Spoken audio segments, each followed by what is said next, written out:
میرے ہم نفس میرے ہم نوا مجھے دوست بن کے دغا نہ دے، میں ہوں درد عشق سے جاں بلب مجھے زندگی کی دعا نہ دے۔ اس شعر میں کچھ الفاظ آئے ہیں جیسے کہ ہم نفس کے معنی ہوتے ہیں دوست، ساتھی، رفیق۔ دوسرا لفظ ہے ہم نوا، ہم نوا کہتے ہیں ہم خیال کو، نوا اصل میں آواز کو کہتے ہیں، تو اس کے معنی ہم آواز یا ہم خیال، یعنی کہ جو بات میں کہتا ہوں وہی بات دوسرا ایک شخص کہتا ہے، یا جس طرح کے خیالات، جس طرح کا نظریہ میں رکھتا ہوں اسی طرح کا نظریہ وہ دوسرا شخص رکھتا ہے، تو اس کو ہم نوا کہا جائے گا کہ وہ میرا ہم نوا ہے، اور مجازن یہ دوست کے لیے بھی استعمال ہوتا ہے۔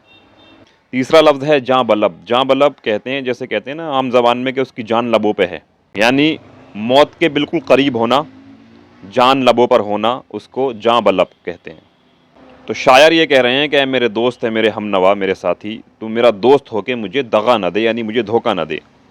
عشق کے درد کی وجہ سے میری جان لبوں پہ ہے، میں موت کے بالکل قریب ہوں، تو مجھے مرنے دے، یعنی مجھے زندگی کی دعا نہ دے۔ یعنی کئی بار ایسے حالات آ جاتے ہیں کہ انسان موت کی دعا ہی کرتا ہے، اس کو اتنا درد ہوتا ہے، اتنی تکلیف ہوتی ہے کہ وہ یہ چاہتا ہے کہ میں مر جاؤں تو بہتر ہے۔ اب اسے ایک شخص، اس کا دوست، زندگی کی دعا دے رہا ہے، تو اس کو ایسا لگ رہا ہے کہ یہ میرا دوست ہو کے مجھے زندگی کی دعا دے رہا ہے، یعنی میرے ساتھ یہ دھوکہ کر رہا ہے، حالانکہ میرے لیے موت ہی صحیح ہے۔ تو یہ بات جو ہے انہوں نے شاعری کے انداز میں کہی ہے، میرے ہم نفس میرے ہم نوا مجھے دوست بن کے دغا نہ دے، میں ہوں درد عشق سے جاں بلب مجھے زندگی کی دعا نہ دے۔